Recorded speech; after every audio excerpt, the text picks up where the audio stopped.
It's the holidays, and it looks like we're gonna lose one more couple on Married at First Sight. Check it out. Going through this process, when I was asked, do I want this? My answer was, I would love to have sex with my wife, but I don't expect it to happen that quick. Right. And I guess the reason for that is because it's been a bit of time since I last had sex. Like, when was the last time you had sex? A little more than a year and a half Oh, wow. that I was intimate with somebody. Okay. It's definitely something more than just a physical act for me. Same. Definitely been less time for me. So it's a couple months ago. 2 months, probably to the day, honestly. Right now I am feeling a bit uncomfortable. My mindset going into it was when they revealed it to me that they found me a match, I was engaged. That was my mindset too.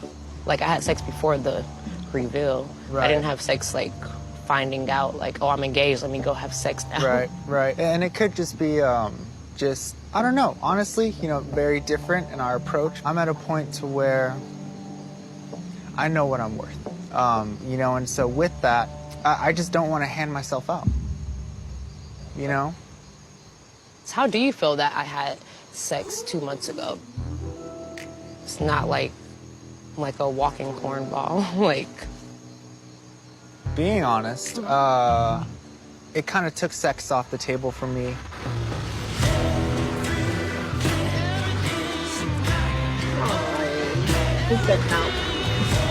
all right, what's next? Sex is done.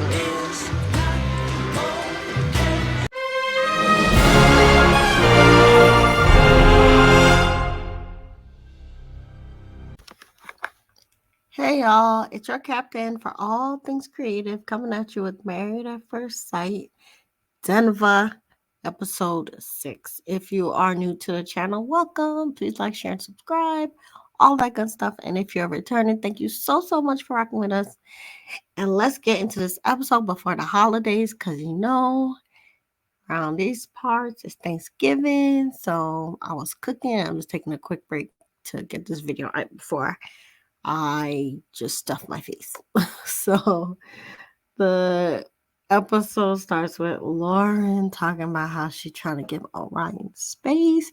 She says she slept separately from him, but then she went back in the bed at 5 a.m. so that he wouldn't feel like he was waking up alone, which I don't know. It's very strained at this time because she knows she put her foot in her mouth.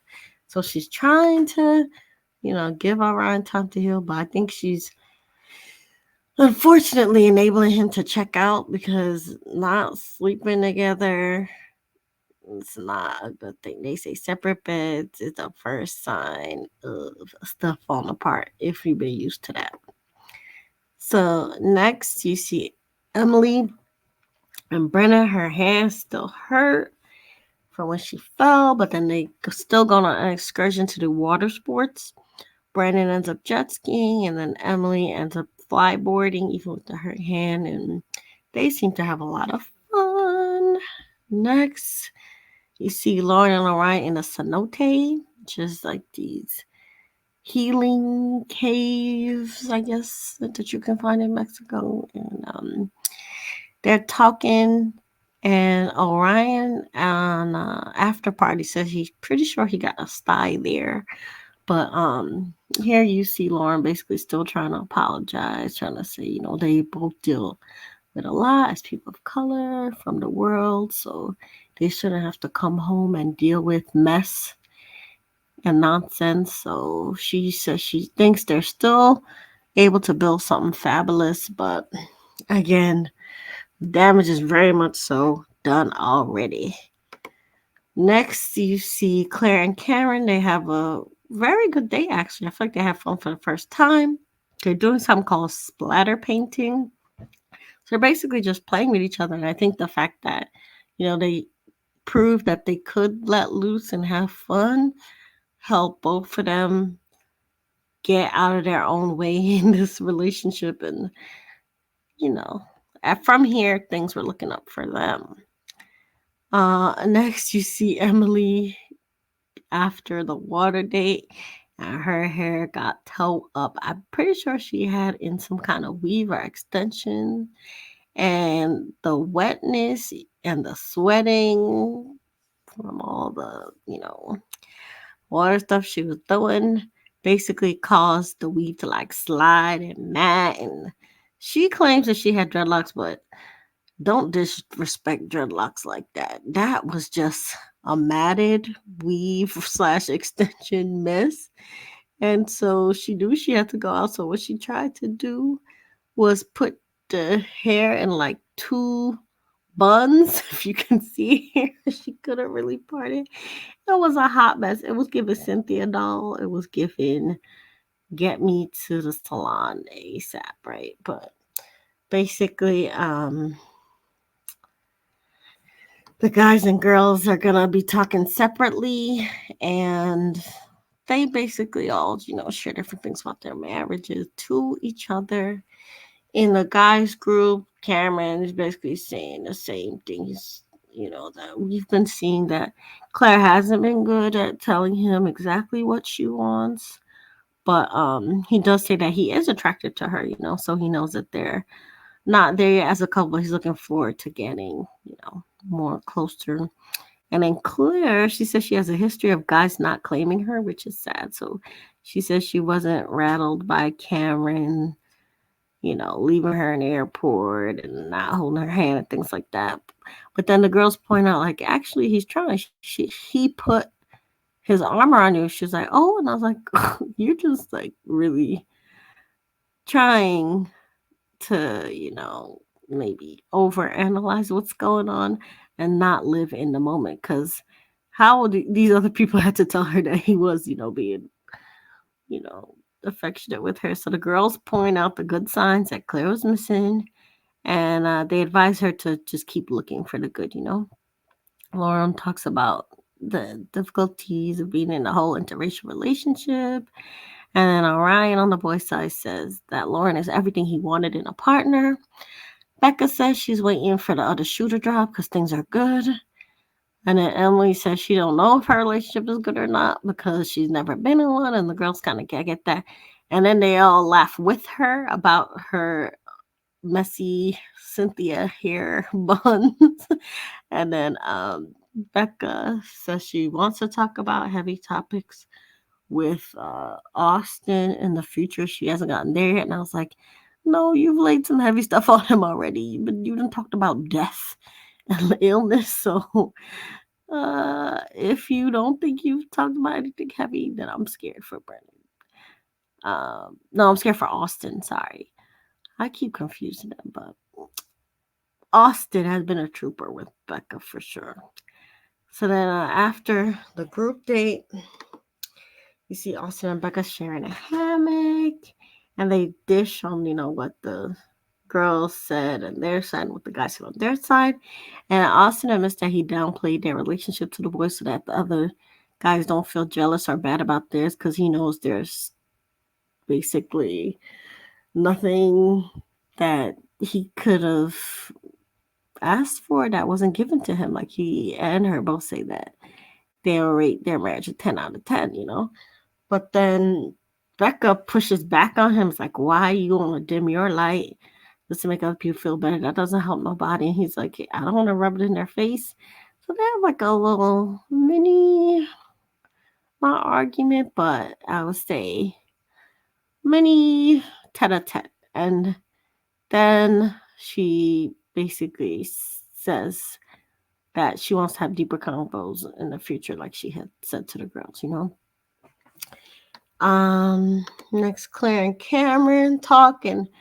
From what I got, it seemed already again less awkward, but I tuned out, to be honest, because I was still cooking.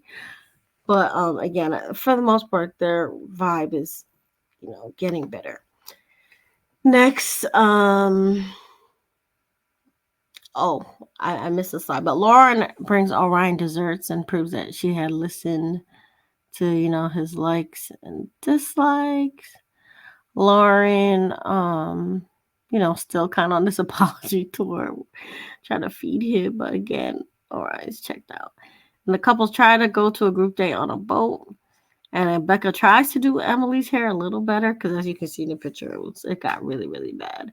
And she says she's booked an emergency salon appointment to deal with the hair. And none of them gets gone about because it rained. But then in the van, what was interesting is that Claire and Cameron were kind of going back and forth a little bit about the way he wanted to sit or rest next to her. But then they eat together and play an intimacy card game that Becca introduced. Cameron's answers kind of troubled me. He basically said like his past is starting to feel like someone else's memory because his life is so different now. Basically, he used to get bullied and a lot of things were bad before, but now, things are looking up and he's married and he's happy. But I do wonder how dark his past was to make him kind of almost be sort of disassociating away from it. And I don't know. It's just weird that he said it. Seems like someone else's memory. I don't know. Maybe Claire was right about asking him to go to therapy. I still like how she was doing it before, but yeah, that did trouble me. So then you see the barber. I call him a barber, but it was supposed to be a hairstylist helping Emily with her hair, but he basically chopped up her hair. He cut out all the weave and extensions, and then she really was looking like Cynthia after that. And if you don't know, Cynthia's from Rugrats, and that's the doll that's in the thumbnail. Next, all the couples finally get on a boat to second chance boat date, and I have them basically ranked here for chemistry. Definitely, Becca and Austin are the best. They were like all over each other, so happy. Brennan and Emily, they're right up there with them. They're my next favorite couple. And even on the boat, Brennan was cheering for Emily for being a good sport and a trooper throughout the trip because he recognizes, how much her hand was hurting, and even with her hair drama, that she still kept a good attitude. So he's very into her. At least, for now, things are looking up for them. And then Cameron and Claire, they're next. Even though they start off awkward, he says himself that their relationship did like basically a complete U-turn. Like it was going one way, now it's going the other way. And Cameron tells Claire that she's amazing and that he likes how she looks. So it was kind of cute. I was like, okay, let me find out all the ice had melted. And then the couples all talk about going back to the real world and that they're optimistic, basically about being able to handle any road bumps that come up. And then Lauren was saying, especially with Orion, she feels like they've gone through some stuff, but she trusts that he's not going to throw her heart in the ocean. I was like, ooh, famous last words. But they all say they deserve love and they watch the sunset. And then we get the last scene, which is so sad.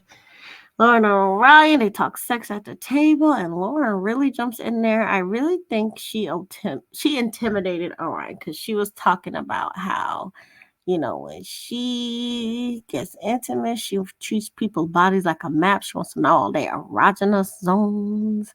And she said she thinks that he, at least in her fantasy so far, because she has been thinking about, what it would be like for them to, to have relationships. She said she thinks he would jump in and, you know, perform on her and all kind of stuff like that.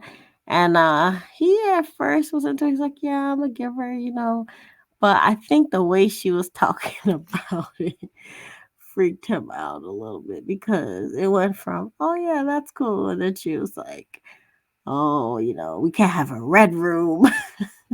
And I think he finally, when he heard that, she had sex like 2 months ago, basically, then he was like, oh, so all the stuff you're talking about doing, like you were actually like really doing it recently. And he's like, yeah, never mind.